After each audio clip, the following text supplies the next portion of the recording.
AC 911, what is your emergency? 10 years ago, one of Washington, D.C.'s most notorious and violent crimes. Darren Wint is charged with 20 counts, including those for the murder of Amy Savas, Philip Savopoulos, and Vera Figueroa. Now, in 22 Hours, a Second Look, the fourth season of our award-winning podcast, American Nightmares, I'm returning to revisit that unforgettable case. Experience new interviews, unseen perspectives, and one of the Savopoulos' surviving daughters, Abigail, speaking for the first time since the tragedy. You try and come up with, it could be anything else, not the worst case scenario. Search American Nightmares wherever you get your podcasts. Lowe's knows how to help make your home holiday ready for less. Get Select Style Selections vinyl flooring for just $1.99 per square foot and have it installed before the festivities begin. Our team can help you every step of the way. See a Lowe's Red Vest associate or visit Lowe's.com/holiday install to get started. Lowe's, we help, you save. Basic install only. Date restrictions apply. Subject to availability. Installed by independent contractors. See associate for details. Contiguous U.S. only. Josh Arnold, investment consultant, brings you Garage Logic podcast number 1620, September 16th, 2025. 94 degrees on this day in 1955. I've been looking ahead for the last 90 that shows up on our calendar. It's still out there. It's still ahead of us. And it was 38 degrees on this day in 1873. Call Josh Arnold at 952-925-5608 for a free 48-minute consultation. Hail the flashlight king. Hail you! And now, from the mayor's office above the boathouse on the east shore of Spoon Lake, it's Garage Logic with Chris Reavers manning Technology Corner, Kenny Olson from the Krabby Coffee Shop, John Heidt in the newsroom, and of course, the rookie. Here is your flashlight king, fireworks commissioner, and the keeper of common sense, your mayor, Joe Souchere. We had it's a tough situation at a nursing home in New York. Is this a true story? Yeah, on Coney Island. Is it a long story? No. An 89-year-old woman was killed. Oh, no. By a 95-year-old woman who she took some parts off her wheelchair and then used those to MacGyvered her, huh? She did. Wow. And I only say this because of all the sadness we've seen and all the tragedy in the world, and you're going to see Grandma and she's there. You get the police tape around her. Right. The outline. Are you going? The outline, the chalk outline. You're 95. So throw that up on pay-per-view. I'd pay for that one. They're not even pressing charges. Well, how hard could a 95-year-old hit? It's a good question. Do you think that should be a new law in America, Joe? After 90, you get to do one murder. We got our number. That's our number. You make it to 95. Let's go. And then you have the breakdown. Little dementia. What do you think started the altercation? Did Ethel steal applesauce? When the family came, they saw pieces of the wheelchair sitting outside that Grandma must have disassembled her tools. She probably had a little tool kit. The next time I check in with Bob. And they had an argument, and I just can't possibly imagine. But it might have been about a guy. Who knows? Good old Stan in 23B. Some young 83-year-old dude working his way through the home. See, 95 still seems old to me. Yes. 89 doesn't necessarily feel that old to me. No. So, the 89-year-old woman it's a senior housing facility. And the 89-year-old woman had her life cut short. Isn't it interesting, Joe, how that number changes with age? Oh, isn't it? I used to think 60 was 1 foot in the grave. Yeah. And now, that's very young. Rear view mirror. 60 is very young. But 95, I still think that's old. And on Monday, yesterday, a wheelchair part could be seen out the facility behind crime scene tape. It sounds like a South Park episode. It really does. But it's not often, you know, I know death is not to be made fun of, but it's not often, you know, she's 95. Decent run? It's a good run. But the 89-year-old, she had her life cut short. Right. But she played with 4 years of house money. The 95-year-old, 10 years of house money. But wait, so you said they're not going to press charges? No. Well, if you're, in all seriousness. Well, she doesn't know if it's day or night. I know that, but if let's say you're a family member of another resident at that same facility. You might want her moved. You'd probably say, hey, wait a minute here. Or maybe you're looking at the legal bill or the monthly bill saying, yeah, why don't you take down. Chuck Mangione was in court today. No, Luigi. Chuck's gone. Yeah, Chuck Luigi. This guy has a fan base. Didn't we just lose Chuck? What did he say in court? He said, that big funny-looking trumpet thing. Cornet? Yeah. This guy had a big legal victory, Luigi. Much to the delight of his fans, because our culture is so messed up. How messed up is it? Well, Luigi Mangione has fans. And apparently he's not charged with... What does it say here? They took away the terrorism charges. Judge Gregory Caro said that the evidence was legally insufficient for the counts of murder in the first degree in furtherance of an act of terrorism. What? So this guy, he's not facing necessarily... He's not facing life in prison, and he certainly isn't facing the death penalty. He was cut a big break there, is the way it sounds. I'll say. And his fans erupted in glee. They still have a federal case also, though. There's two cases against him. This was just the New York State case? Yep. I see. The fan page also, though, has a membership requirement, Joe. You have to be heavy. I'm looking at pictures of the fans. That was Chuck. Give me age, median. I Heart. You know, she's got a T-shirt that says I Heart, but inside the heart is a picture of him. I Heart Italian Boys. Well, go find one that doesn't murder people. What? She's and she has a. Well, I'm not going to even say. What good does it do us? Doesn't. To point out how someone looks. It's yeah. You especially can't win, when I is what look, you're saying. Especially when I catch a glimpse of myself walking by a mirror. It's it's a reminder. Right.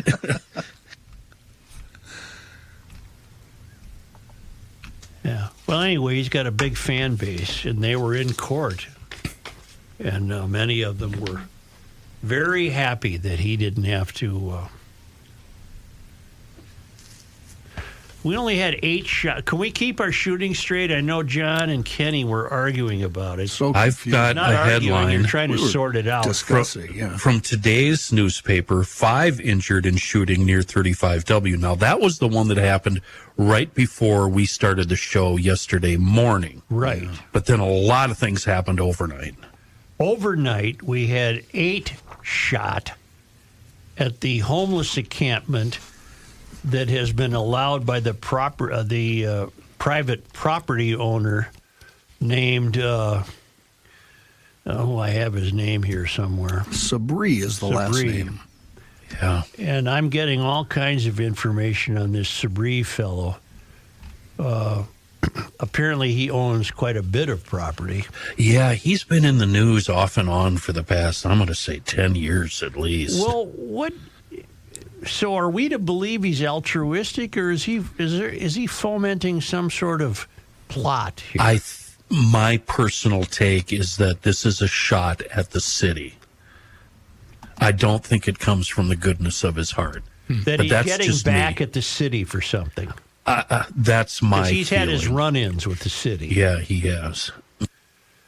4 of the 8 wounded suffered injuries that are considered life-threatening. 2 of those victims were shot in the head. This was 10 o'clock last night, according to Chief O'Hara.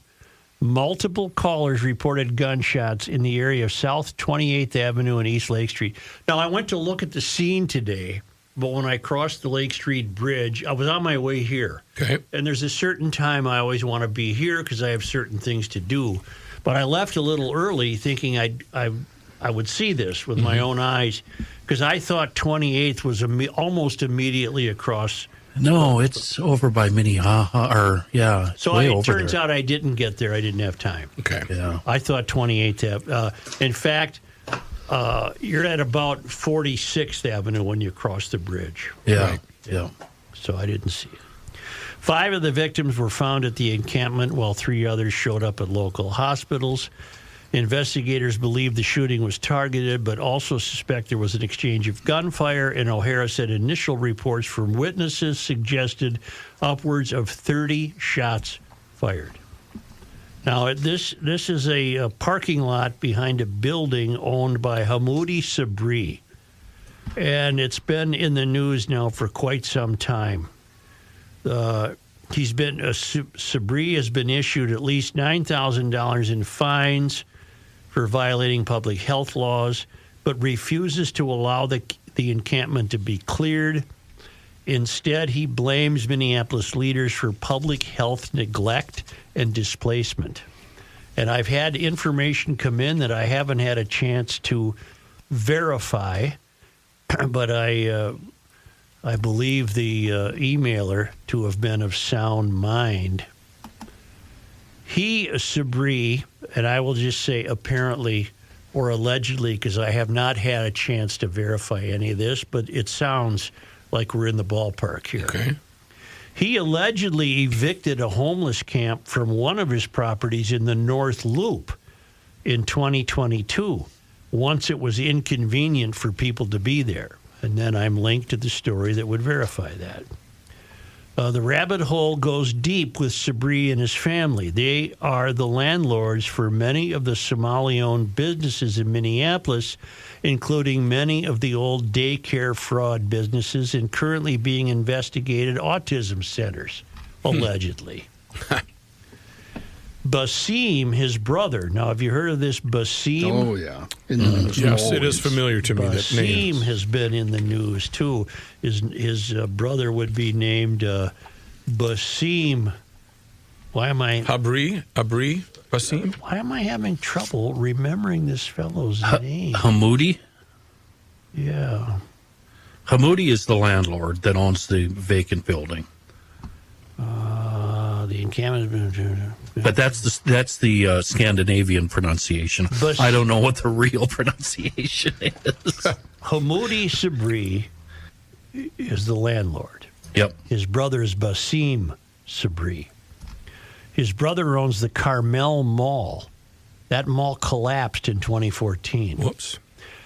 And recently banned Basim, the brother, recently banned Fry from the property. He was convicted of bribing a city council member 20 years ago. Okay. This is the brother. That's the guy. And was accused by Project Veritas of funding ballot harvesting in 2020. He is also being foreclosed on for being a slumlord, however, allegedly. Well, I am linked to stories that confirm that. Basim lives in a $14 million house in Miami that is currently for sale, and I have been linked to the verification of that. So I've gone from my initial thinking was, I remember saying about this Hamoudi Sabri's vacant lot here on 28th and Lake. I remember saying, who do you root for? He's a private property owner who apparently is doing what he wishes to do with his own property, and yet it is a significant public health crisis, only to maybe conclude that the Sabris maybe are not in the up and up. Are you looking at the Star Tribune story by any chance? No, I have a story here that I printed from 5 Eyewitness News, and then my other source is all the links I've been supplied by an emailer. So in the Star Tribune piece, in today's, well, it's on the website, he gives a bunch of quotes out, Sabri does, that you can't disagree with. He said in a statement Tuesday that his encampment is in response to Lake Street having become a place avoided by many and blatantly ignored by leadership. He goes on to say, Uptown has been abandoned. For years, Phillips and Lake Street have endured shootings, displacement, and trauma without the sustained care or urgency shown to other parts of the city.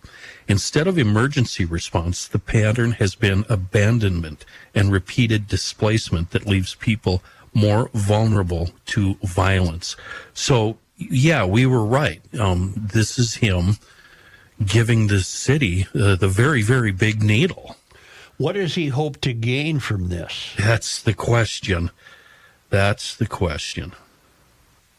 He has certainly been successful in drawing attention to the conditions that he's quoted as referencing. He's been successful. Now what does he want? Yeah. Do you think the shootings just proved his point? Or not? They certainly do. They certainly prove that this is an abandoned area.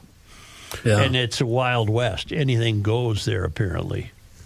But I don't know what he personally intends to gain from this.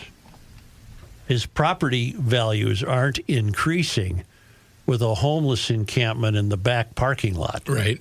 I don't know what he intends to... there is the possibility, however remote, that he cares about the homeless. Well, this isn't a quote, but this is in the story. Sabri opened his own land to the homeless in July after growing frustrated with the city's homeless dispersal tactics, which he says have driven people struggling with mental illness and addiction from one hideaway to another. But then Sabri got his just desserts when he realizes, well, what happens inevitably when you put all of these troubled people together? Well, I hate to use the terms, but it's a death camp. It's literally a voluntary death camp. Yeah. Well, don't you, if you go there, you know what the risks are. It might burn down. There might be a propane tank that explodes. You might get shot. You might get... I think, Matt, if you go there, you're reasonably uncaring about the risks. Yeah. If you end up there, you're past risks. There's no running water, no toilets. People are relieving themselves in the entryways of nearby buildings. Yeah, that's a blue-collar neighborhood over there, too, by the way. That's not the ghetto. It's just hard-working blue-collar folks. Is that west of 35? No, it's east of Minnehaha and Hiawatha. Oh, hell, I could have got there. Yeah. I would have 20 blocks. I should. Yeah, you were almost there. I should have done it. Well, I will today. You got outside of your radius, is what you're saying. Well, didn't they just outside my routine? I thought they cleared it overnight. Did they not clear it overnight? No, but I can still see where it was. See, I got a note from... No, this isn't the note. Where in the hell's the note? I bet it's right over there. Where? It's at the bottom of the pile where they always this are. is a note from Jeff Dayton. Oh. I'm on his podcast today. Oh, yeah. Yeah. Really? Yeah. Where's the note I really wasn't You going to talk about your taxes? Maybe he could write a song about your taxes. No, we're not talking about that. We were talking about podcasting. I don't bring up taxes. Who are you looking at? Are you looking at me on the screen? I know, that's always... Hi, Joe. How you doing, buddy? I never know if Joe's making faces at me or what. Graham Thickens of West Bloomington writes, I have to say, I've heard you talk about Precision Door countless times, and I've always thought, yeah, someday I'll try them out. Well, last week I heard you mention their Noisy Door special, and I realized that had my name all over it. Nothing with my door was visibly broken, but I didn't like the sound it was making. I immediately went online and scheduled an appointment and got one only a couple of days out. So this past Friday, September 12th, my technician, Chuck, showed up even a few minutes early. He was good and diagnosed the problem. Turns out my door didn't just need an adjustment and new rollers. It was on the cusp of failing. I needed a new spring and bearings, among other things. Who knows how long it might have lasted, but I definitely did not want it breaking in the winter. Chuck fixed it, and I even had him replace the rollers of my other 2 doors while he was at it. He was not only extremely knowledgeable and efficient, he was fun to talk to, a former professional snowboarder, of all things. Net, I now have a new garage door guy. Cheers from West Bloomington, Graham. Thank you, Graham. And you are referring to Precision Door, Minnesota. If you need a new door, they've got them, and they've got models for every budget, and they send out a door guy, and that consultation is free, or the Noisy Door Tune-Up Special for $149. That's almost a $300 value. Get ready and get this thing taken care of before winter hits. Book online at Precision Door MN, one word, precisiondoormn.com, or call Precision Door at 612-263-6985.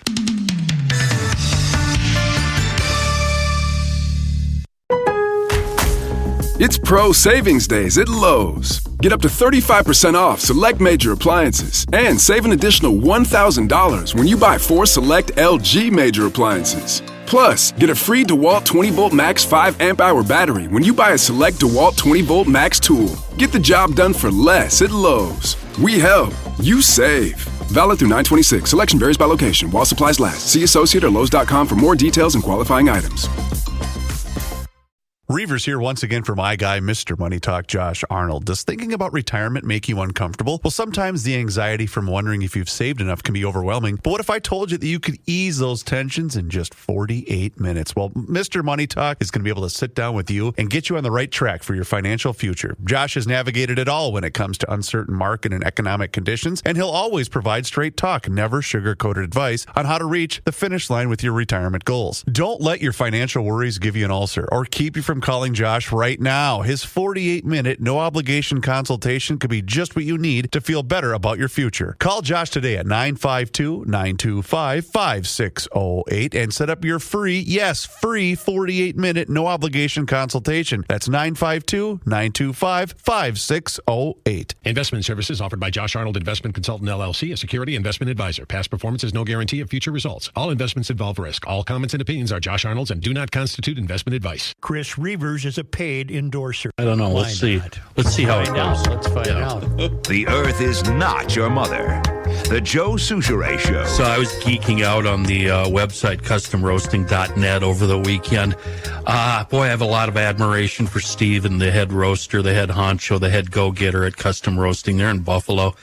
I love that he does things the correct way, the GL way, if you ask me. He keeps this business nimble and agile, but able to fill big orders instantly and provide the best blends and the freshest coffee you're ever going to have. Starting with always keeping the coffee fresh. He does that by only roasting coffee he has orders for. So when you go on the website, you pick out your blend or you put in an order, they get it, they roast it, then they send it out right away, or they get it ready for you to pick up in Buffalo. It's your call. You got to tell them. The roaster he uses, this is where I was geeking out.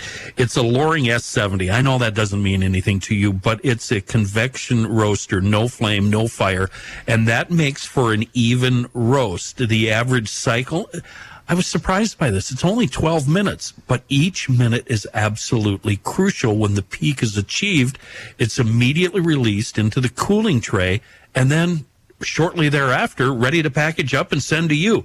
And I promise you, you will taste the difference when you brew up your first pot. Order them either whole bean or ground. It's your choice. And be sure to check out, if you've never done it before, check out the GL starter pack when you go to the website. It's customroasting.net. A brilliant cup of coffee at a reasonable price. Customroasting.net. I don't know. That was all right. Every year, I swear to myself, I'm no longer going to subscribe to the New Yorker. Oh, you still do? Yeah, but then I come across a story like in the current issue, and I say, I can't deprive myself of these stories. What? What did you find? It was the story of a woman named Bella Freud, who is, yes, the great-granddaughter of Sigmund. And she lives in New York, and she has a podcast called Fashion Neurosis. Can you possibly tell me if that's doing well? Is there a way to check if you can find out? I will look as you All right. talk about that. But I read it because I thought, well, why is this a story? I defy anyone to tell me they've heard of this podcast, Fashion Neurosis. And what it is she does it from her apartment, and she invites whoever will agree to show up, and whoever the guest is, they sprawl on her couch, and she asks them questions like, "Are you comfortable being naked?" and things like that, or "What is your favorite piece of clothing?" And I'm thinking, I was thinking, how many podcasts are there? And B, what do you have to do to get your podcast a multi-page spread in the New Yorker? Well, I guess you got to be Bella Freud, and you got to be so avant-garde that you are grilling whatever celebrity you can con into coming to your apartment about fashion. So do you like shirts? And whether it makes you neurotic or not. I've been told by smart people in podcasting that it's good to have a lane for your podcasting and stay in that lane, which has really been tough for me with Krabby because, as you know, I'm schizo all over the place. Our lane, I think, is fairly well defined. I would say so. Yeah. Yeah. Can you define it, though? And don't use anybody else's words. Use your own words for the definition of garage logic. The endless pursuit and defining of the mystery. Perfect. Now, Bella Freud obviously has found a lane. Yeah. She's going to talk to, I'm just going to make up a name, Kim Cattrall, for example. I'm surprised you know that name, but yeah. Pretty good. Sex in the City. I'm impressed. Thank you. It wasn't that hard for me. So, honest to God, Kenny. So she brings in, okay, Kenny. She brings in Kim Cattrall, and then we'll say I have not heard the podcast. I don't know how provocative she can make it or if that's her intention. But again, A, how many podcasts are there? And B, what does it take to get a multi-page spread? You know what else they had in the current issue? I don't have the author's name in front of me.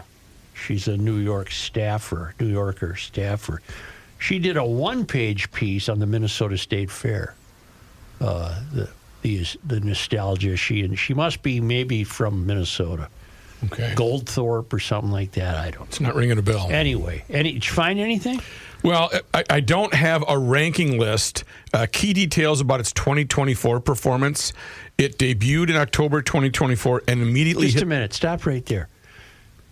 She started the thing a year ago, but she's got a multi-page spread in the New Yorker. It's who you know and who happens to listen. And if you're inside the ring of New York.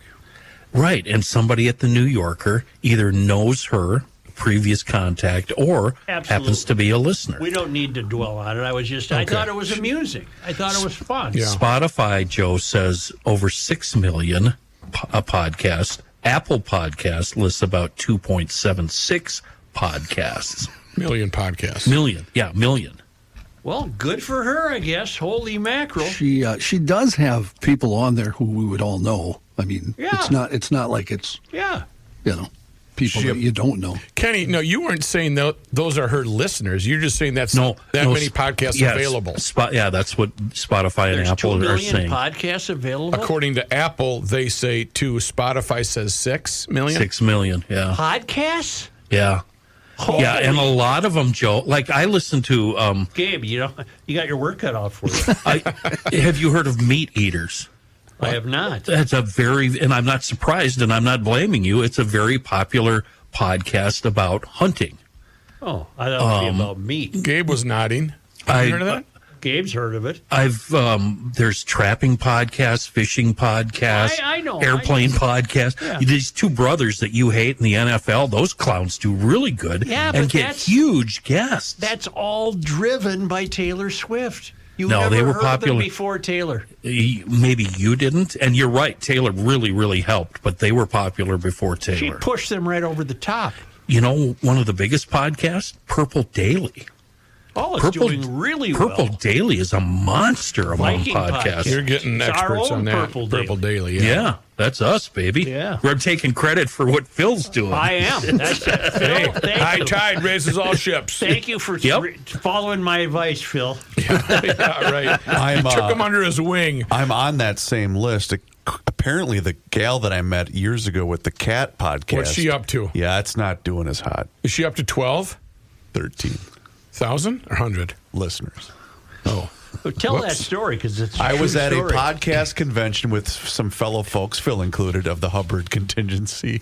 We were down in Orlando, and a young woman, a woman stood up and she said, well, I've got some questions. And they said, oh, so what's your podcast about? And she said her cats. Right. And they said, oh, well, how many listeners do you have? And she said, 13. And they said, 1,000? She said, no, 13. Ooh. All right, you all can go family and sit members. Down. And I was sitting next to a fellow employee that you guys all know, and we looked at each other and went, holy balls. You know what Yates and I did? When we got fired from the Fan, Bob started a Bob and Kenny tape club where we would get together once a week, record onto cassette a show, God. And then we had a mailing list and subscribers that paid us, and we mailed these stupid things out to listeners. Was that the first podcast? That was a primitive podcast. Yeah, very much so. Yeah. Yatesy, you were brilliant. Dearborn, Michigan. Why have they been in the news lately on this show? Pro-Palestinian protests. Okay. Was the most recent example that I can remember.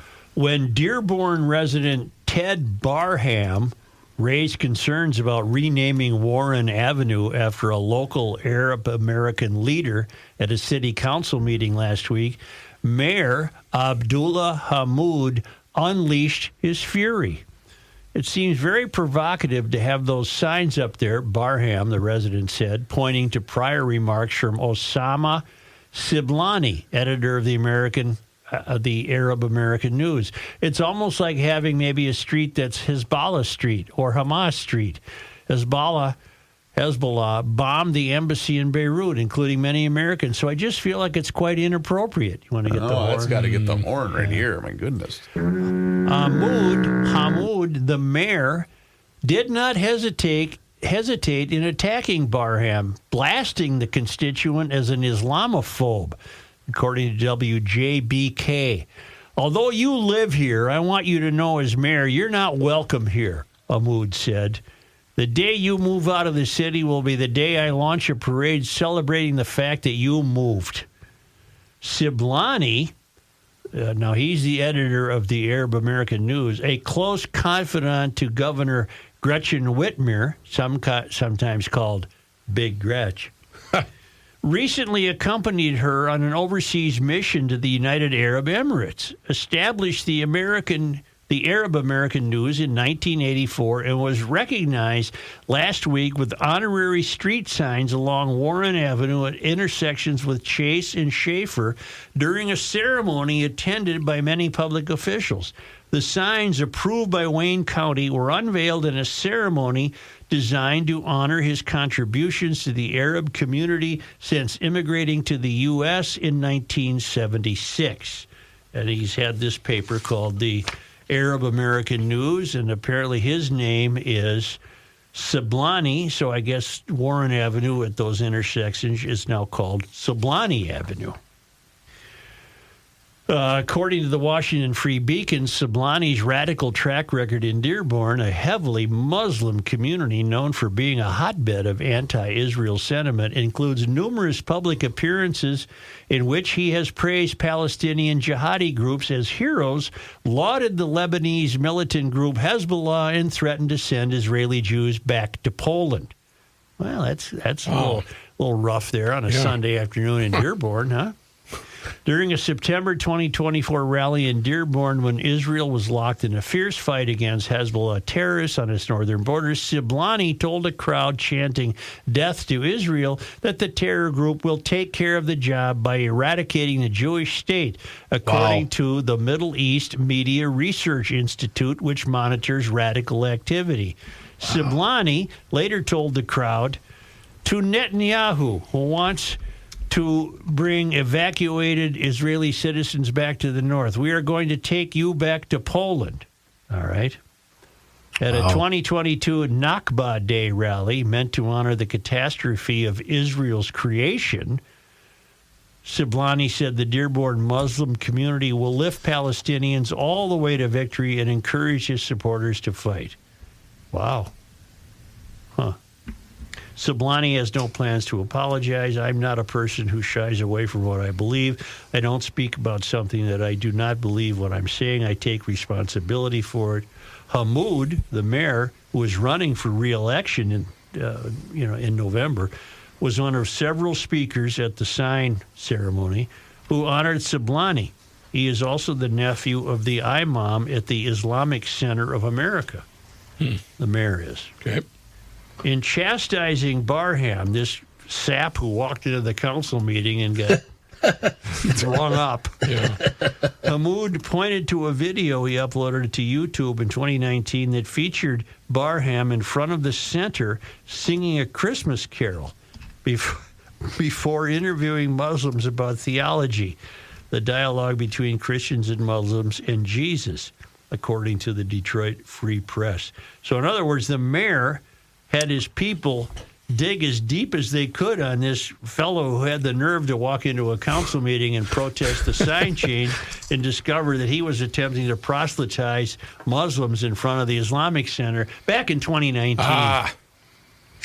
It's quite hypocritical to know that you're approaching the podium when you yourself have videos on YouTube standing in front of my mosque saying the cruelest things about Muslims, about the religion of Islam, because you are a bigot and you are a racist and you are an Islamophobe, the mayor said.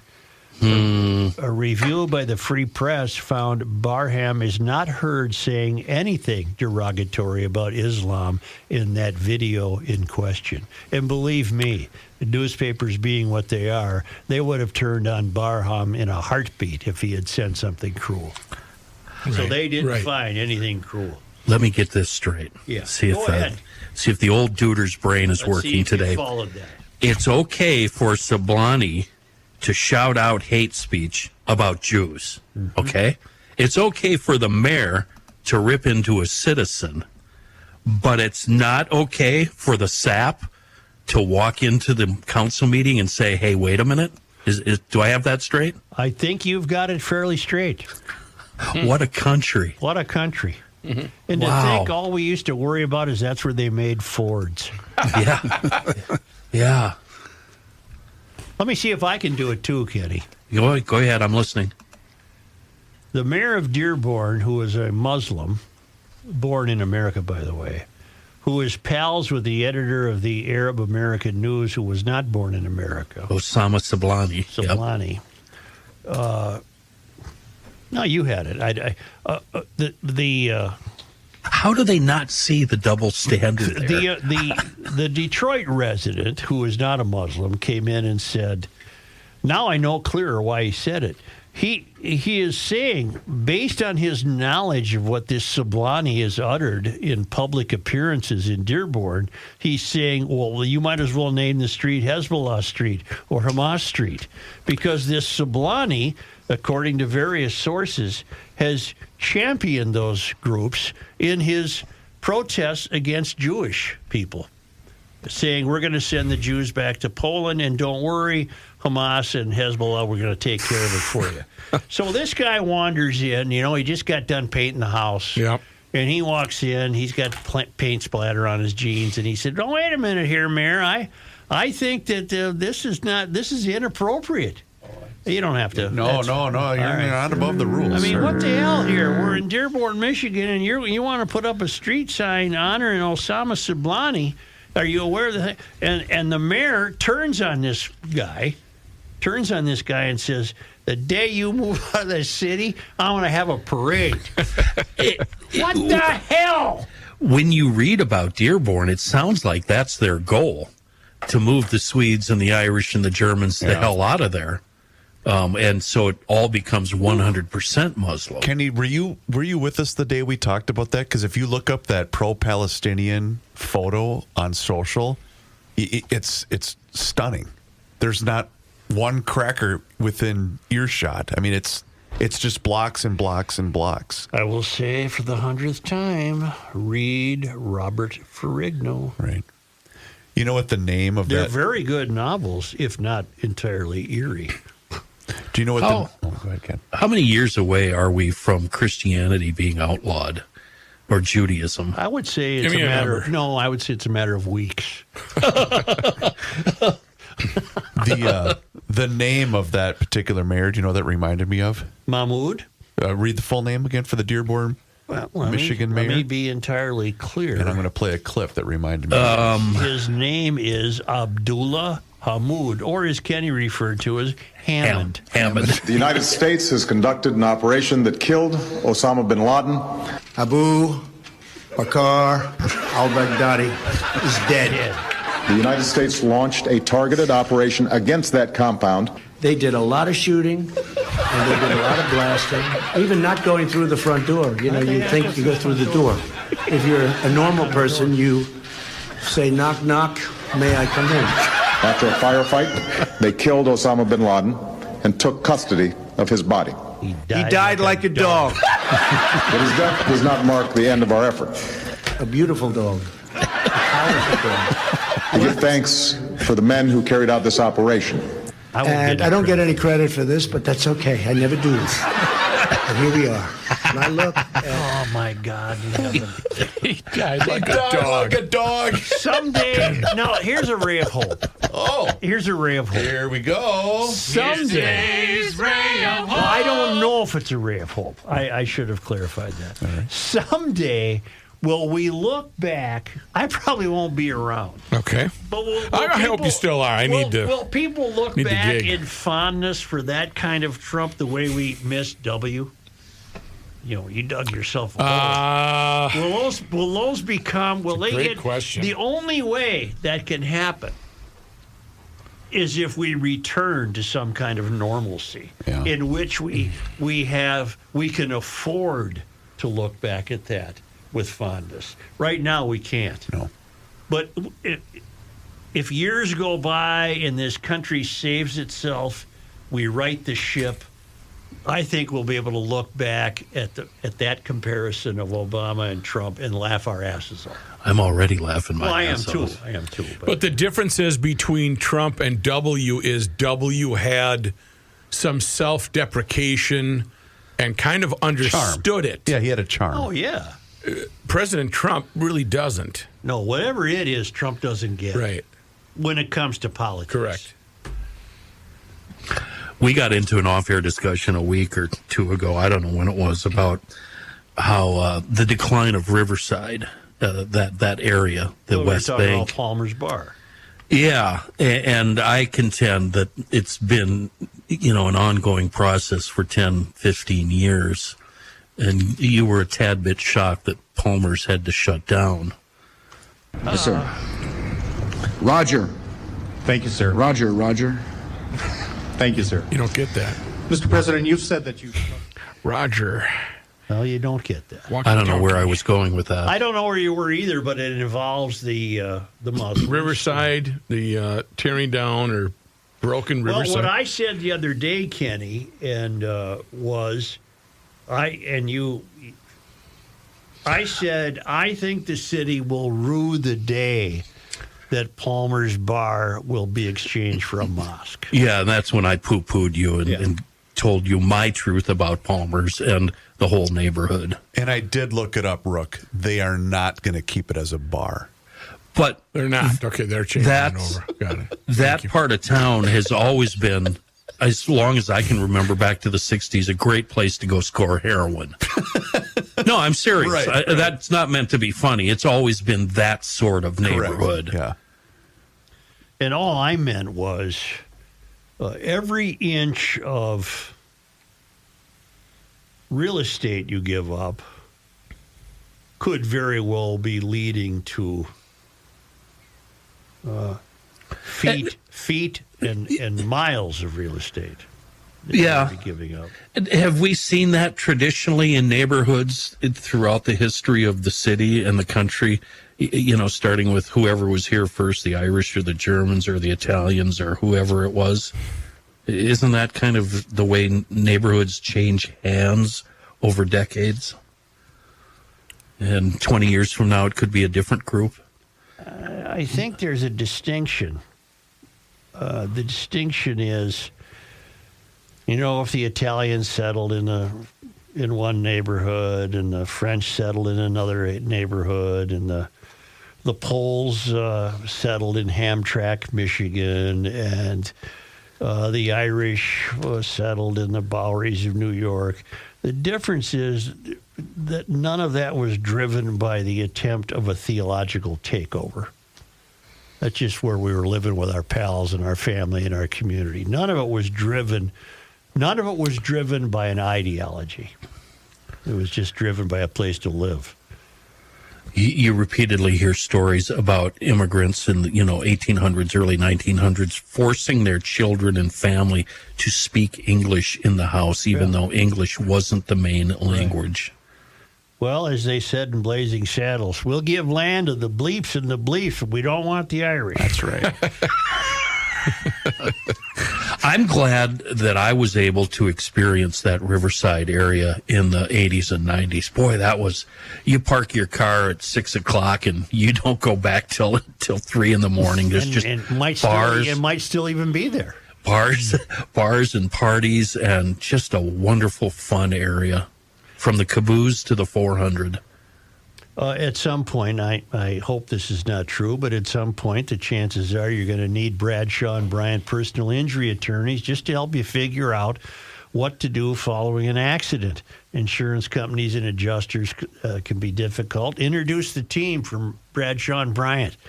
They take a tough deal and turn it into something you can get through and understand. They represent you and help you in a tough time. For 6 consecutive years, Mike Bryant is a super lawyer recognized by Minnesota law and politics.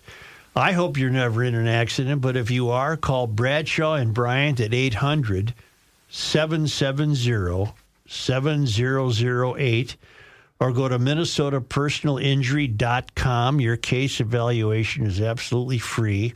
And Bradshaw and Bryant does not want you to be part of the problem. Don't text I said it right. Bradshaw and Bryant does not want you to be part of the problem. Don't text and drive or drive distracted. That's just common sense from Bradshaw and Bryant.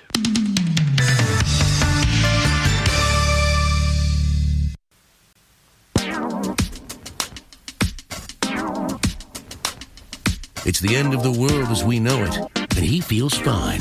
Joe Souchere. Awaken 180 weight loss. I am now 10 days into my new experience with Awaken 180 weight loss, and I got to tell you, man, outside of losing weight, the energy level going up is what's been huge. And you know what? It's different. There's no medications. There's no workouts that are required. There's also no fasting. You eat to lose weight with a solution that's worked for over 800,000 people. Yeah, that's right. You also have a clear daily plan. There's no complicated tracking or counting or any of that nonsense. It's one-on-one weekly coaching. In fact, I have to check in with Emma tomorrow morning. And that is because they want accountability and also adjustments throughout the program. And the concierge coaching, well, that your coach is going to help pick restaurant menu items. That's right. It's an at-home program that's available and easy to track anywhere online. There's a neat app that's also involved with the program. You can still go on vacation. You can still go out. You can still tailgate. You can even have a few drinks and stay on the plan. So check them out online today. It's Awaken 180, awaken180weightloss.com, or you can give them a call directly and start that consultation by dialing 844-346-1800, or again, awaken180weightloss.com, and please mention that you heard about them on the Garage Logic podcast. Here is John Heidt. Thank you, Joe. This news brought to you by North American Banking Company. Joe, you already talked about the shooting, 8 wounded at that homeless encampment last evening around 10 o'clock. After all that happened, the mayor of Minneapolis, Mr. Fry, said that they will be cleaning everything up today, and that has started. City officials began clearing the homeless encampment this morning, hours after that shootout. At about 9:45 this morning, a crowd of about 50 former encampment residents and protesters gathered outside police tape as city workers placed bicycles, other belongings, and debris in the back of a garbage truck. At least one person was detained after scuffling with officers who yelled back up at the swarming onlookers. The shooting occurred at the private encampment set up by prominent Minneapolis landlord Hamoudi Sabri, a parking lot behind vacant building he owns on East Lake Street. Now, see, that's another interesting aspect to that. Do you think he would have done this if the building wasn't vacant? If it was a building in which he was making some money, I bet he wouldn't have done this. Right. Correct, yeah. Tim Walz making it official today. He is running for another term as Minnesota governor. Walz officially launched his campaign for governor in a video posted this morning to his social media channels.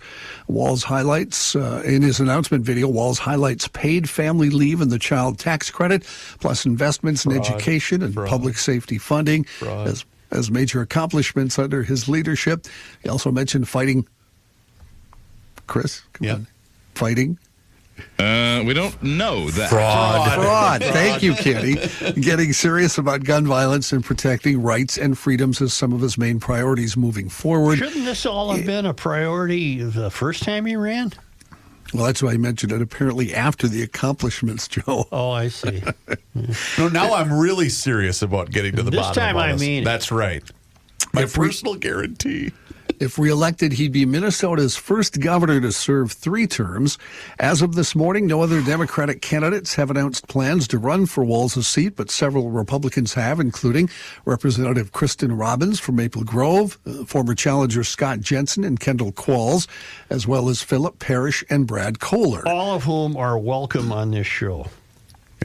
And so are you, Tim. I'll ask you why you aren't in jail, but you're welcome. How about this theory? The only person that's going to beat him is another Democrat. I don't know.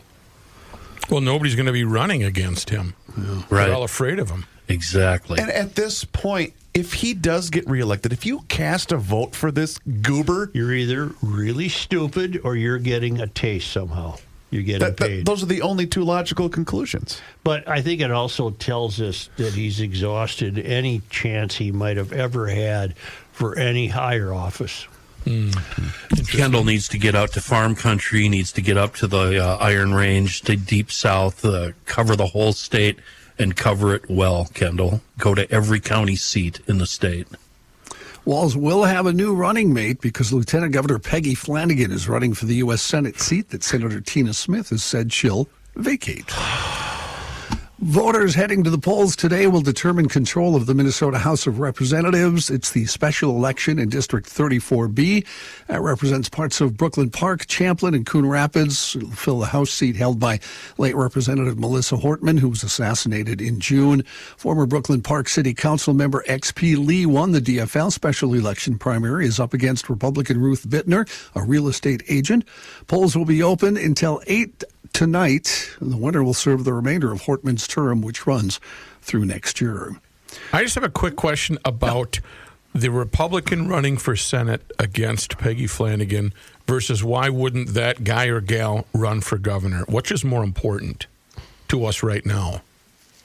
Well, to us, it's governor. Are there governors and judges? Okay. I think, but there's more Democrats, right? Isn't there, Rook? There's more Democrats running for Senate than Flanagan, I think. And so that's probably why they're not running against Walz. But I just don't know. Craig. I don't know the Republicans, Flanagan. A series of public meetings are underway where Xcel Energy customers can weigh in on the company's double-digit rate increase proposal. In Stillwater last night, several people shared, all of them opposed to the rate hikes.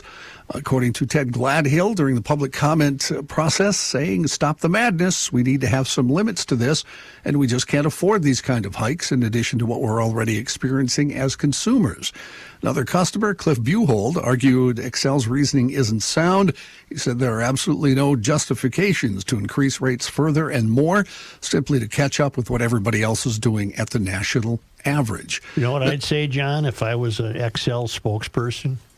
I'd say, why don't you people stop electing people that force us to continue to spend money pursuing renewable energy, which is not reliable?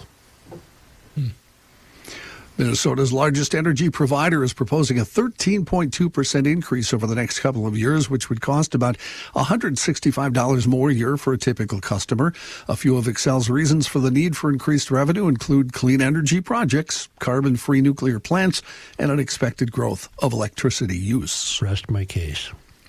And Twin Cities-based Target is expanding its next-day delivery of parcel shipments to 35 of the nation's top 60 metropolitan markets by the end of next month. It'll mark 22 new cities this year as the discount retailer aims to narrow the gap with the likes of Amazon. That means that its next-day delivery expansion will go to 54% of the U.S. population, up from 20%, according to Gretchen McCarthy, Target's chief supply chain and logistics officer. San Diego, Orlando, and Tampa, Florida are on the list, and Target plans to add another 20 more cities for next-day delivery by next year. Target said it offers the same-day delivery to over 80% of the U.S. population, although such services as having customers order online and picking it up at the store or driving up to the curb. And that's how part of that happens. Is the Twin Cities involved, John? Not yet. Oh. Well, you can drive to the store, et cetera, yes, but not the next day. In comparison, online, Amazon expanded the number of same-day delivery sites by more than 60% in 2024 for its Amazon Prime members and serves more than 140 metro areas. Can I tell you something? Under the guise of it being a miracle, I had 2 straight recycling weeks with no cardboard. You are kidding me. Honest to God, I'm not being Is it facetious. over? No, it just kicked back in again. Okay, It just started up again. 100 I had days 2 till straight weeks where I did not cut one piece of cardboard. 100 days till Christmas, so that's going to change. Oh, boy. Why don't we take a quick break here and hear from Mr. Mikulski. Thank you, Johnny. I do want to mention, since the weather is changing a little bit here, that you might want to check out welterheating.com. If you have an air conditioning unit that's making some funny noises, put it away properly. Have them check it out. Don't do it yourself. You're going to rely on that. Of course, right now you probably flipped it back on because it's 85 degrees and humid. So when you set it to rest for the year, make sure it goes out in style, and you can request a quote online, schedule an appointment at welterheating.com.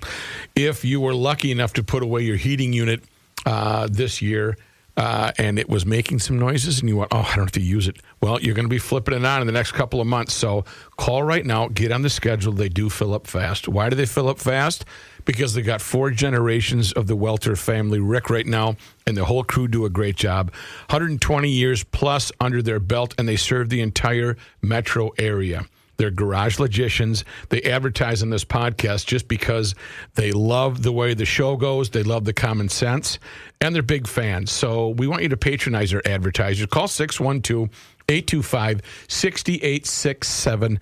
And there's no job too small. Go to the website, welterheating.com, click on the blog, and you might get an answer to a question that you have. Welter Heating. I want you to air condition or heat your shelter with the fine folks from Ray N. Welter.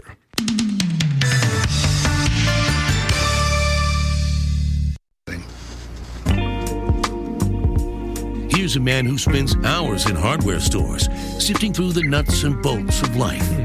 Joe Souchere. You know what? It's almost fall time. 'Tis the season. Treat yourself to high-quality water with my friends at Hofferman Water and Connecticut. Do they have that pumpkin spice water ready, or is that different? I think that's coming in 2026. Got it. Yes. Watch for it. But the thing is, you've got to get on that schedule and have them come out for that free water analysis. And you can do that one of 2 ways. The easiest way is to go online to HoffermanWater.com. And as long as you're on that website, you can see every single different water treatment system that they have to offer, whether you're looking for a brand new water softener, maybe you're in the mood for an iron, rust, and odor filtration system, or a brand new drinking water. He did it again. He walked into the glass door again during the Hofferman. Doesn't he see himself coming at the door? It's almost like when the light goes on, the monkey hits the button. The monkey hits the button. Or a brand new drinking water system from Hofferman Water in Connecticut is going to do so many things that other water softeners just simply cannot do. It's going to cut down on your salt usage, but it's also going to protect your appliances. And that's because bad water can affect nearly every single aspect of your home. So, once again, give them a call directly at 612-895-2440 or visit HoffermanWater.com. Hofferman Water has been proudly serving the state of Minnesota for over 50 years. Please do me a favor and mention they heard about them on the Garage Logic podcast. Johnny? Thanks, Chris. In national and international news, a federal appeals court yesterday rejected a bid from President Trump's administration to allow the president to fire Lisa Cook from the Federal Reserve Board of Governors, leaving intact a lower court order that reinstated her to the post. The U.S. Court of Appeals for D.C. Circuit divided 2-1 in declining to grant the administration emergency relief and clear the way for the president to remove Cook from her position. The administration is likely to ask the Supreme Court to intervene, but absent an 11th hour order from the High Court, the decision all but ensures that Cook will remain a governor on the 7-member Fed board through a 2-day meeting of its interest rate setting committee, which Cook sits on and is set to begin today. The 22-year-old suspect in Charlie Kirk's killing appears to have confessed to friends in an online chat shortly before turning himself into law enforcement, according to 2 people familiar with the chat and screenshots obtained by the Washington Post. Tyler Robinson wrote, "Hey guys, I have bad news for you all. It was me at UVU yesterday. I'm sorry for all of this." The message was sent Thursday night, about 2 hours before officials said Robinson was taken into custody. A member of the group chat shared the image with the Washington Post and confirmed that it came from Robinson's account. Discord provided a copy of the message also with the confession to authorities, according to the person. The message was sent from Robinson's account to a small private group of online friends. Discord is working closely with the FBI and local authorities, providing info about Robinson's online activities on the platform, according to the person in his group. Why was he apologizing? Why did the Annunciation guy apologize? Well, the next line, he apologized to his friends because he thought they were going to get dragged into all of it. Oh. So I think he probably, Would they have ever found him? Sure. Had he not confessed? Do you think? Yes, you do think so?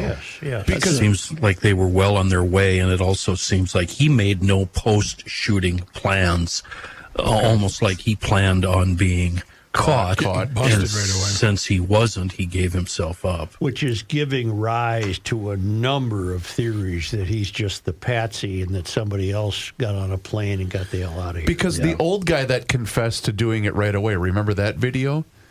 There was a 70-year-old guy. The first guy they grabbed? Yes, and he said, "Hey, I shot him," and basically But he was like Otis, the town drunk. Where They all knew did who you he was. Where did you see he said that, Chris? I've never seen that. Oh my God, it was all over the place. I don't think he confessed to doing it. Yeah, I haven't he was seen that. apprehended by police. Right. Yes. But I haven't seen that he confessed. I don't think he said he did it. When he was being dragged away from police, he said, "Shoot me, shoot me. I'm the one that fired." Does it matter at this point? Well, no, it doesn't. I'm just saying that. But to what Joe was saying earlier about how some people think that this guy is just a pawn in the game of life. President Trump said the U.S. military again targeted a boat allegedly carrying drugs from Venezuela, killing 3 aboard the vessel. Hinted the military targeting cartels could be further expanded. The strike was carried out nearly 2 weeks after that other military strike on what the Trump administration said was a drug-carrying speedboat from Venezuela that killed 11. President also said there had been another boat taken out in the past, but didn't elaborate. He said, quote, "We've knocked off actually 3 boats, not 2. But we saw 2. Some math from the president on the reason for blowing up the boat is bringing up the question of, well, the president's mental acuity and perhaps the fact that he went to the Joe Souchere mathematical school. Ooh. He told reporters in answer why it happened that drugs killed 300 million people last year. That's a lot. Not sure if he meant the U.S., but there are only 340 million people total in the United States. 80,400 Americans died from drug overdoses last year. In the entire world last year, there were 62 million deaths from every cause possible. A judge, as Joe already said, dismissed terrorism charges against Luigi Mangione in New York State's case over the killing of United Healthcare CEO Brian Thompson, but he kept the state's second-degree murder charges.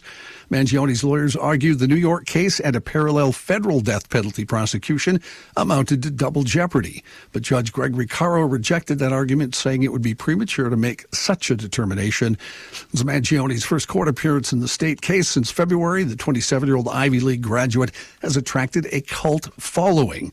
As a stand-in for frustrations with the health insurance industry, dozens of his supporters showed up to his last hearing, many wearing the Luigi video game character's green color as a symbol of solidarity.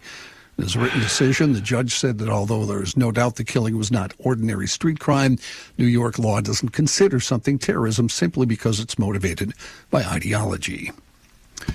Robert Redford, the Hollywood golden boy who became an Oscar-winning director, liberal activist, and godfather for independent cinema, has died at the age of 89. He died at his home at Sundance in the mountains of Utah, according to his publicist. No cause of death provided. After rising to stardom in the 1960s, Redford was one of the biggest stars of the 70s, with movies like The Candidate, All the President's Men, and The Way We Were, capping that decade with the Best Director Oscar for 1980's Ordinary People, which also won Best Picture in 1980. His wavy blonde hair, boyish grin made him the most desired of leading men, but he worked hard to get past his looks, whether through his political advocacy, his willingness to take an unglamorous role, or his dedication to providing a platform for low-budget movies. His roles ranged from Washington Post journalist Bob Woodward to a mountain man in Jeremiah Johnson to a double agent in the Marvel Cinematic Universe, and his co-stars included Jane Fonda, Meryl Streep, Tom Cruise, and many more, including fellow activist and practical joker Paul Newman. Redford played a wily outlaw opposite Newman in 1969's Butch Cassidy and the Sundance Kid, a box office smash from which Redford's Sundance Institute and Festival got its name. He also teamed with Newman in 1973's The Sting, which earned him a Best Actor nomination as a young con artist in the 1930s Chicago. What'd you like more, The Sting or Butch Cassidy? Butch Cassidy. I liked them both, but I like Butch Cassidy better. The ending of Butch Cassidy was brilliant. Jeremiah Johnson for me. That's also a fine film. Watch your top knot. He starred in 1985's Best Picture champion Out of Africa. In 2013, received some of the best reviews of his career as a shipwrecked sailor in All Is Lost. In 2018, he was praised again in what he called his farewell movie, The Old Man and the Gun. Again, he was 89 years old. Well, so much for going straight. I can't swim. The fall's going to kill you. Where the hell? The fall will kill you. I hate to spring this on you, Johnny, but thanks to Yes, loyal GLer Jennifer. Yes. Let's play a new game, shall I we? love games. No, relation. Governor Walz has just sent out his new re-election campaign video. Let's play a fun game, shall we? Yeah. How long can Joe take it? 7.3 seconds. That was my guess, too, 7. Here he is getting into the truck where he changed the air filter. You remember that one? Oh, with the dog in the car. Here we go. I've been to every corner of Minnesota, and there's nothing like it. It's the That's best it. place on earth. Wow. End it. 6.4. That didn't take long. It's going to be I all love lies. you see the one where he's walking to the hardware store. Hey! Who are you? Oh, God. He's going to get reelected. I'll bet anybody any amount of money they want right now. How many times? When's the last time you think in the last 8 years he's been in a hardware store? Without a camera, without staff. Well, he went to, what was the fishing opener he went to that was a combo store? Was it Madison? No, he's up in Cross Lake. This was a couple years ago. I still call that a bait shop. I thought it was down in the Mankato area. I meant like he had to Lake or find an something. electrical outlet or he needed to replace a light bulb. But he basically got booed out of there. I remember How that. long is that scam going to last of spending money on the governor's mansion? Well, He's still not done. Not only that, have you driven by East Cliff? Yeah, they're doing something there. They're doing the whole fence. They're doing Yeah, landscape. I They're saw it doing the other everything. day, yeah.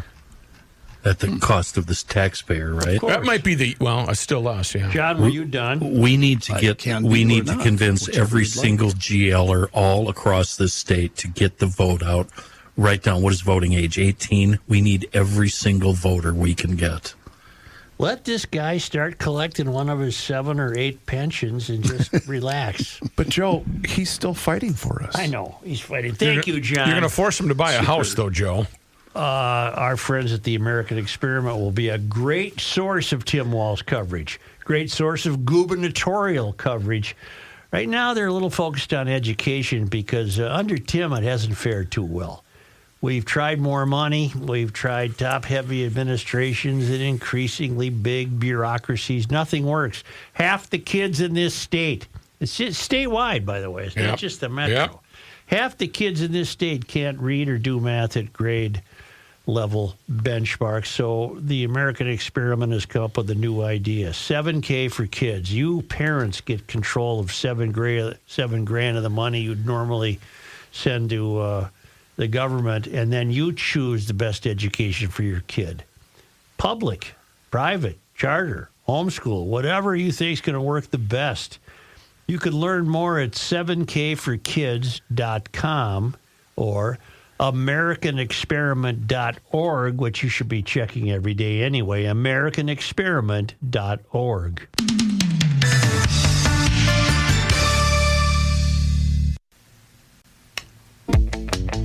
Is that his cylinder index or his golf score? Either way, it's a big number. Here's Joe Souchere.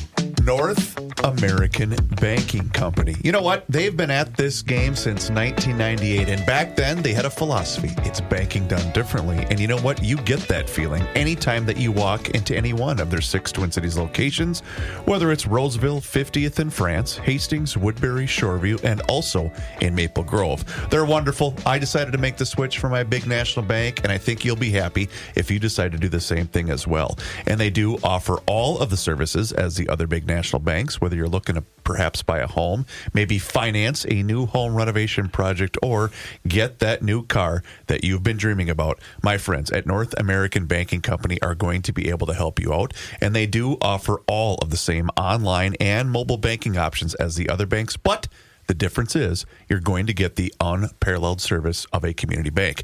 And they are also locally owned and operated. Here's why that's important. That means loan decisions are made right here in the Twin Cities. They are not sent out of state. So this helps you business owners solve problems quickly and also expand your business with confidence. So check them out online today. It's nabankco.com to learn more. Once again, it's banking done differently. North American Banking Company, member FDIC, is an equal housing lender. Joe? Remembering that this great American experiment of ours boils down to free speech, it is amazing how many people revealed themselves to be so hateful in the wake of Charlie Kirk's death. Alpha News has compiled a list of so many people who are known to us who were... Oh, that were critical? Yeah. I would love to hear that list. School teachers, public employees, a congresswoman, a campaign manager. In the wake of the assassination, millions of Americans have offered prayers for Kirk's family and mourned his death. However, not all are united in expressing sorrow.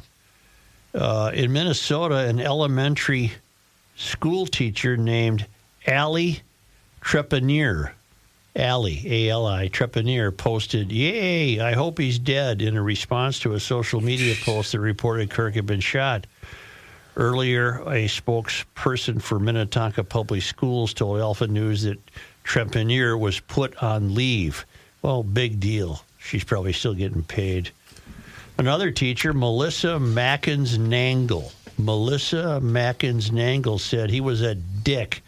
"I don't hate that he died. I don't hate that he died the way he did. He and his like-minded buddies are the worst humanity has to offer. F all of them." Only she didn't use the word. She said more than F.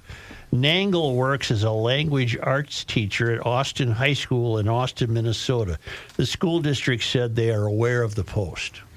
And let's mention that Allie worked special education in Wayzata. Okay. Myrtle Lemon Dash Todd. Myrtle? Myrtle. You don't see many Myrtles. No. Myrtle Lemon Dash Todd, a DFL political operative who uses they, them pronouns. Who cares? Uploaded a deranged video to Instagram saying, "I'm not sorry for not mourning Charlie Kirk's death." The DFLer asked why people are mourning the death of a Nazi and said, "F him." Lemon Todd has worked on the campaign as the campaign manager and communications director for the 3 LGBT members of the House of Representatives Lee Finke, Brian Curran, and Lish Kozlowski. Finke identifies as transgender, and Kozlowski identifies as non-binary. Alpha News reached out to the House DFL caucus but did not receive a reply. Tony Ranero, a Minnesota Department of Human Services employee, trashed Kirk on Facebook, saying, "This is the guy everyone is crying for, a guy who supported violence upon others." I'm not sure he did. How did he, I wonder? And LMAO, "Can't believe people are actually crying for this piece of blank hate monger." I just. Why do people feel so moved to comment on Facebook? Because they don't like thoughts that disagree with theirs. DSJ said it won't be providing a comment. A longtime Hennepin County employee, Sandra Filardo, responded to a news article about Kirk's death by saying, "Rich white guy is shot and killed. Trump is so sad. Meanwhile, our children are getting shot in their churches, and he says nothing." I think he did say something about Annunciation, didn't he? I'm not sure. She is a assistant Hennepin County attorney. Mm-hmm. Wow. Maybe now we'll get some attention to the issue of gun control, added Filardo. Maybe we just need Trump's minions to be as fearful as we are in our communities for this effing nonsense to stop. As the iconic Melissa Hortman said, "Sorry, not sorry, I'm pissed." All right. I don't think she should have dragged Hortman into that. Alpha News reached out to the Hennepin County Attorney's Office regarding this matter, but did not hear back. Shocking. On Friday morning, Democratic Congresswoman Ilhan Omar shared a vile video in which a man calls Kirk a reprehensible human being and stochastic terrorist who caused his own death. The narrator of the video also said the far right was using Kirk's death to further their Christo-fascist agenda. I don't think so. Republican House Majority Whip Tom Emmer lambasted Omar for sharing the video, saying, "Shame on you." Okay. You used your platform to share a disgusting video, a video full of lies that tries to justify the actions of the deranged coward who murdered Kirk with your nearly 3 million followers, added Emmer. Charlie was a loving father and husband, and okay. This is a new low even for you, he concluded. Alpha News contacted Omar's communications director, but did not get a response. So, wow. Dish it out, but you can't take it. The only one I've seen so far who has expressed some regret for saying idiotic things is Stephen King, who said, I wish I wouldn't have done that. You know why? Well, he might not sell as many books. Well, his movie flopped this past weekend at the box office. I didn't know he had a new movie. Here, let me find, because I read the story, I think it was yesterday. Hang on, let me find it for you. So Ilhan Omar used the term stochastic terrorism, a form of violence instigated by hostile public rhetoric directed at a group or an individual. Wasn't she, when she said all of those horrible things, also guilty of the same thing? To my way of thinking, she is. Yeah. And haven't we heard that sort of rhetoric from both sides of the political aisle, including from our own governor? Of course. The Long Walk, which was based upon a Stephen King book by the same name, opened up to $11.7 million domestically in the United States over the last weekend. Were they anticipating more than that? I think so. Assume so. $11 million is nothing. No, it's not. Yeah, but he's already been paid for that. It doesn't matter. They bought the rights. And but it matters if he gets points, if he gets a taste. Yeah. He's worth $500 million. I just looked it up. Yeah, right, but I guess he might have a percentage of the film based on how it does. Yes, probably. Well, I guess the only point I was trying to make, John, is him saying that I think did have an effect on the movie. And I just don't understand why these people don't realize when you post this crap online, it's going to live on forever. So, question about that. all of this rhetoric falls under the headline or the header of free speech, correct? Sure. So there's really nothing legally that can be done. I see they're talking about, was it censuring Ilhan? What are they doing? I don't know. She's been censored before, hasn't she? Yeah. But to me, it all falls under free speech, even though it's abhorrent and awful. The only thing interesting about it is you're seeing the true colors of a lot of people. What's shocking to me is public figures, Hennepin County, teachers, people in government. Yeah. It's shocking to me. Yeah. It's so hateful. Yeah, I think Chris hit something there. You got to realize whatever you put out there, it's out there. Yeah, forever. Yeah. In a lot of cases, there's no consequences to be paid. In other cases, people lose their jobs. I think some of those people think all the people that are going to read that are their friends. Just their friends. It's like when Bob puts out on the ether, where's Karen these days? Exactly. Good to see you. How are you, Lisa? And thinking it's going to all of Facebook. So the long walk... America's a dystopia ruled by a totalitarian regime. Every year, thousands of teenage boys apply to participate in the Long Walk, an event which 50 randomly chosen boys are given water and rations and must walk without stopping along a preset route where the soldiers escort them. Any who fall below 3 miles per hour are given a verbal warning or are shot. Oh, that's fun. Sounds like a fun... The traveling Lymans have made a move. Where are we now? Well, yesterday they were in Qatar. Qatar, whatever the hell it is. It changes depending on the network. Today, we get the note from Catalonia, Barcelona, Spain. Man, they've made it to Spain, the traveling Lymans. You ever been? I have not. And it's only because they now come to us all the way from Spain. From the traveling Lymans. It was on this day. Joe, today is September 16th. That's right. It was on this day in 1885, McAllister College opened. Originally known as Baldwin School, it had been renamed for Charles McAllister. McAllister owned the Winslow House, a hotel in Minneapolis where classes were first held.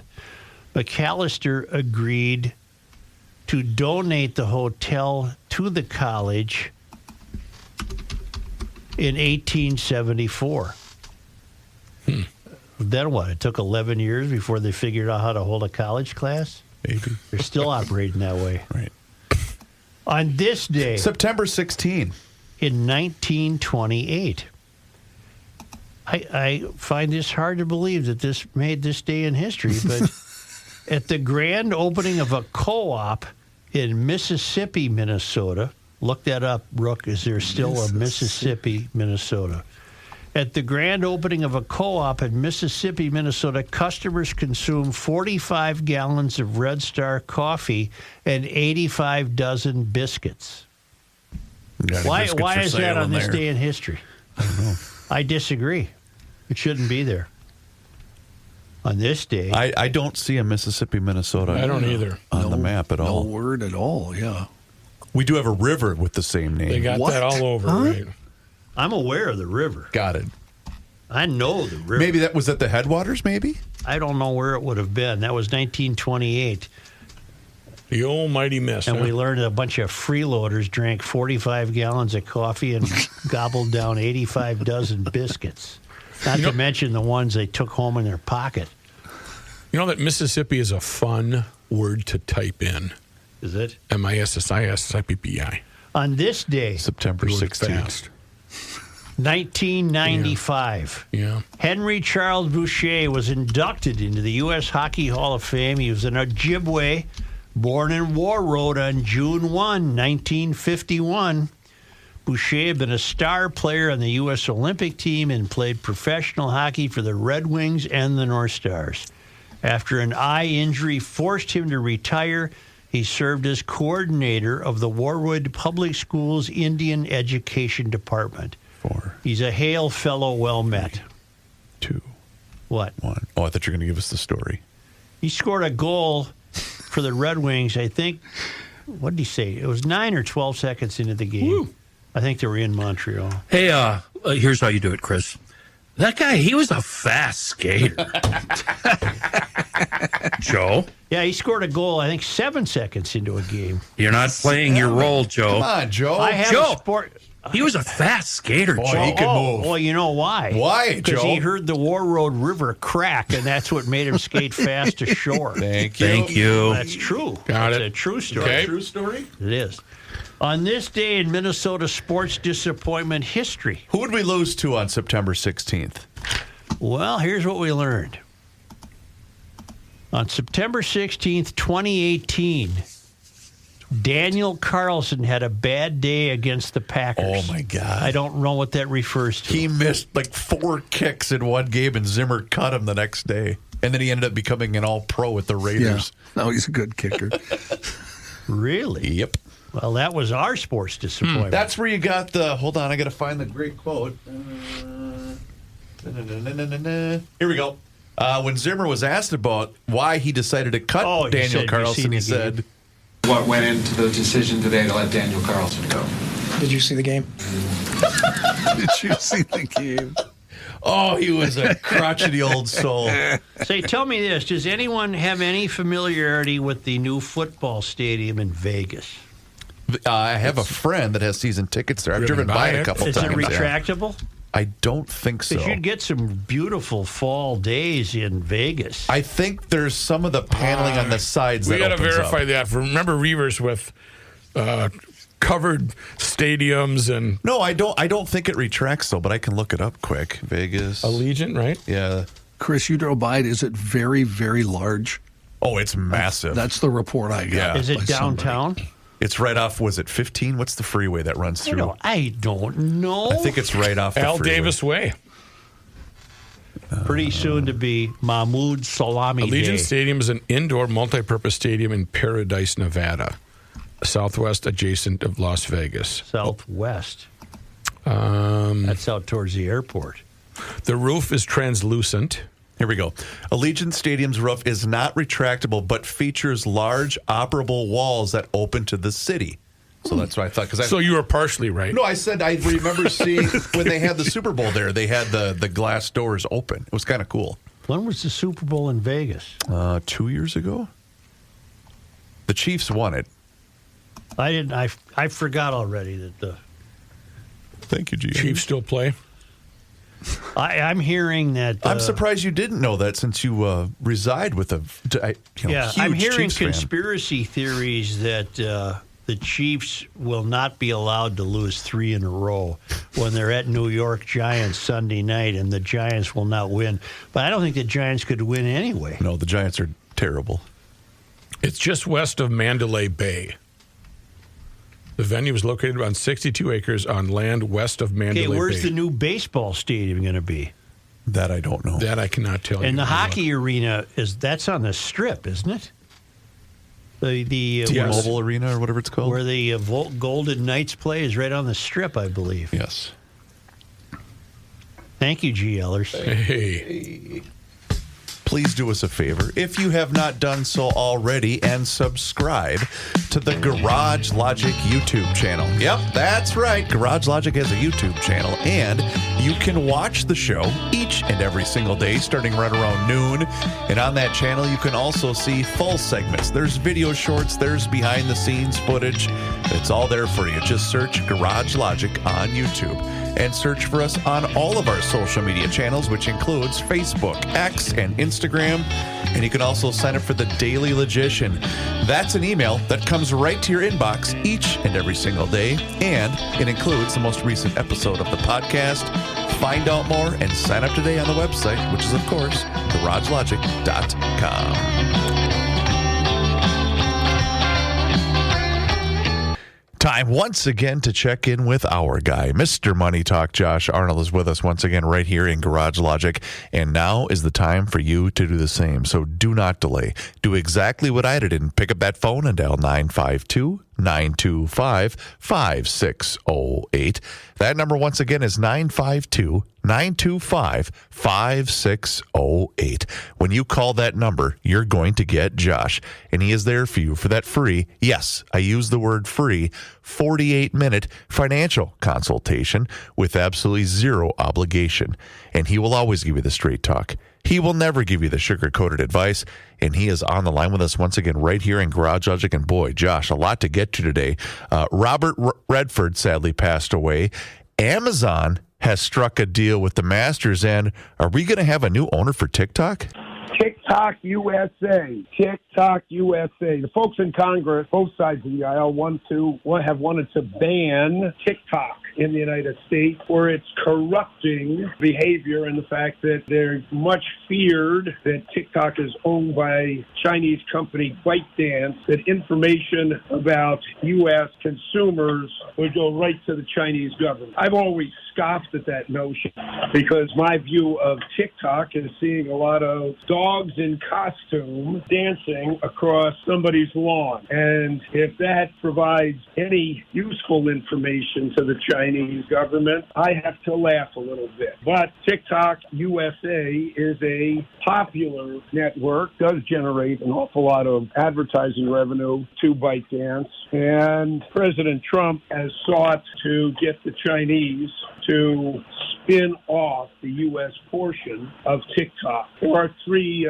companies that could become owners of TikTok USA. There might even be more involved, but this deal has been, we'll say, long in coming and could have been part of a breakthrough in U.S.-China trade relations that could be resolved just before Thanksgiving. Companies that could be part of this consortium would include AppLovin, favorite Amazon, and Oracle. Oracle already has an in with TikTok, as Oracle provides cloud hosting services in the United States for ByteDance. I mean, that's just part of that revenue stream has helped Oracle report better than expected earnings with their cloud division and has pushed Oracle to a new high. The Oracle, AppLovin, and Amazon could be in the running, and that could help push their revenues up, not only later this year, but into next year. And speaking of Amazon,